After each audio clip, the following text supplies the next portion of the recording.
नमस्कार, जय श्री कृष्ण। साल 2026 में ज्येष्ठ मास में पुरुषोत्तम मास का योग बन रहा है। इसे अधिक मास भी कहते हैं। 17 मई 2026 से प्रारंभ होकर ये 15 जून 2026 को समाप्त होगा। इसके तुरंत बाद निज ज्येष्ठ मास यानी शुद्ध ज्येष्ठ मास शुरू होगा, जो 13 जुलाई 2026 तक चलेगा। चलिए जानते हैं पुरुषोत्तम मास का महत्व और पौराणिक कथा। सूर्य के धनु या मीन राशि में गोचर के दौरान जो समय रहता है उसे मल मास या खरमास कहते हैं, लेकिन हर 3 साल में चंद्रमास के बढ़े हुए दिनों को सौर मास में समाहित करने के लिए एक अतिरिक्त मास या महीना जोड़ा जाता है, जिसे अधिक मास कहते हैं। इसे पहले मल मास और बाद में पुरुषोत्तम मास कहा जाने लगा।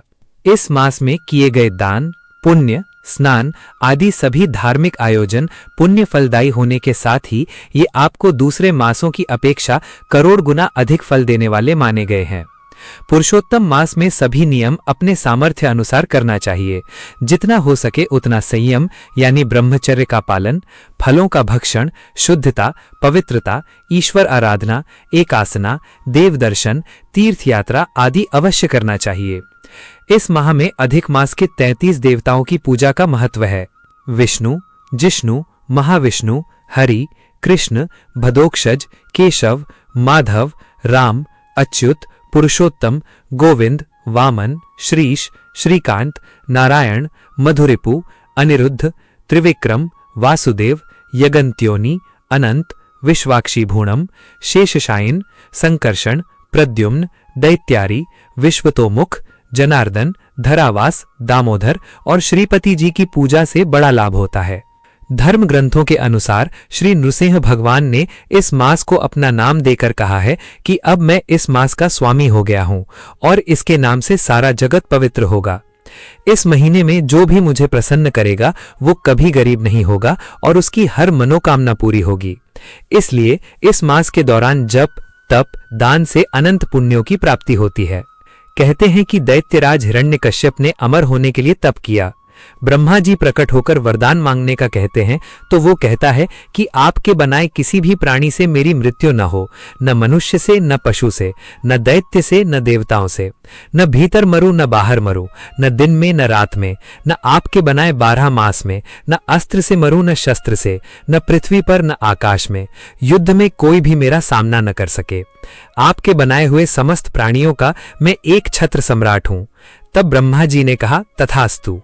फिर जब हिरण्यकश्यप के अत्याचार बढ़ गए और उसने कहा कि विष्णु का कोई भक्त धरती पर नहीं रहना चाहिए, तब श्रीहरि की माया से उसका पुत्र प्रहलाद ही भक्त हुआ और उसकी जान बचाने के लिए प्रभु ने सबसे पहले 12 मास को 13 मास में बदलकर अधिक मास बनाया। इसके बाद उन्होंने नृसिंह अवतार लेकर शाम के समय दहरी पर अपने नाखूनों से उसका वध कर दिया। इसके बाद चूंकि हर चंद्रमास के हर मास के लिए एक देवता निर्धारित हैं, परंतु इस अतिरिक्त मास का अधिपति बनने के लिए कोई भी देवता तैयार न हुआ। ऐसे में ऋषि मुनियों ने भगवान विष्णु से आग्रह किया कि वे ही इस मास का भार अपने ऊपर लें और इसे भी पवित्र बनाएं। तब भगवान विष्णु ने इस आग्रह को स्वीकार कर लिया और इस तरह ये मल मास के साथ पुरुषोत्तम मास भी बन गया। ऐसी भी मान्यता है कि स्वामी विहीन होने के कारण अधिक मास को मलमास कहने से उसकी बड़ी निंदा होने लगी। इस बात से दुखी होकर मलमास श्री हरि विष्णु के पास गया और उसने अपनी व्यथा कथा सुनाई। तब श्री हरि विष्णु उसे लेकर गोलोक पहुंचे। गोलोक में भगवान श्री कृष्ण ने मलमास की व्यथा जानकर उसे वरदान दिया, अब से मैं तुम्हारा स्वामी हूं, इससे मेरे सभी दिव्य गुण तुम में समाविष्ट हो जाएंगे। मैं पुरुषोत्तम के नाम से विख्यात हूं और मैं तुम्हें अपना यही नाम दे रहा हूं। आज से तुम मलमास के बजाय पुरुषोत्तम मास के नाम से जाने जाओगे। इसलिए प्रति तीसरे वर्ष में जब तुम्हारा आगमन होगा तो जो व्यक्ति श्रद्धा भक्ति के साथ कुछ अच्छे कार्य करेगा उसे कई गुना पुण्य मिलेगा। इस प्रकार भगवान ने अनुपयोगी हो चुके मलमास को धर्म और कर्म के लिए उपयोगी बना दिया। अतः इस दुर्लभ पुरुषोत्तम मास में स्नान, पूजन, अनुष्ठान एवं दान करने वाले को कई पुण्य फल की प्राप्ति होगी। इस मास में क्या करें और क्या न करें, आइए जानते हैं। अधिक मास भगवान विष्णु को समर्पित है, इसलिए इस दौरान आध्यात्मिक कार्यों का फल कई गुना बढ़ जाता है। भगवान विष्णु की उपासना करें। ओम नमो भगवते वासुदेवाय मंत्र का जाप करें। विष्णु सहस्त्र नाम या पुरुष सूक्त का पाठ करना अत्यंत शुभ होता है। इस महीने में अनाज, जल, वस्त्र और दीप दान का विशेष महत्व है। विशेष रूप से कांसे के पात्र में मालपुए रखकर दान करने की प्राचीन परंपरा है। श्रीमद् भागवत कथा या गीता का पाठ करें या सुनें। संभव हो तो पवित्र नदियों में स्नान करें, अन्यथा घर पर ही जल में गंगा जल मिलाकर स्नान करें। इस दौरान मौन व्रत या सात्विक जीवन का पालन करना आत्मिक शुद्धि देता है। अधिक मास को मलमास भी कहा जाता है, इसलिए इस दौरान मांगलिक कार्य वर्जित होते हैं। मांगलिक कार्य जैसे विवाह, सगाई, मुंडन संस्कार और गृह प्रवेश जैसे शुभ कार्य नहीं करने चाहिए। नया व्यापार शुरू करना या नई नौकरी ज्वाइन करना इस समय टाला जाता है। नया घर बनाना शुरू करना या प्लॉट या गाड़ी खरीदने से बचना चाहिए। तामसिक भोजन, लहसुन, प्याज, मांस और मदिरा का सेवन पूरी तरह वर्जित माना गया है। किसी का अपमान न करें, झूठ न बोलें और वाद विवाद से बचें, क्योंकि इस दौरान किए गए बुरे कर्मों का फल भी गहरा होता है। ये महीना भौतिक सुखों के विस्तार के लिए नहीं, बल्कि मानसिक शांति और ईश्वर की भक्ति के लिए बना है। यदि आप मीन राशि या उन 3 राशियों में से हैं जिन्हें सावधान रहने की सलाह दी गई है, तो ये महीना आपके लिए अपनी ऊर्जा को सकारात्मक दिशा में मोड़ने का सबसे अच्छा अवसर है। हिंदू पंचांग के अनुसार प्रत्येक तीसरे वर्ष सूर्य और चंद्रमा के बीच समय के अंतर को पाटने के लिए एक अतिरिक्त मास का जन्म होता है, जिसे अधिक मास, मल मास या पुरुषोत्तम मास कहा जाता है। इस मास के अस्तित्व और इसकी महिमा के पीछे 2 अत्यंत रोचक कथाएं प्रचलित हैं।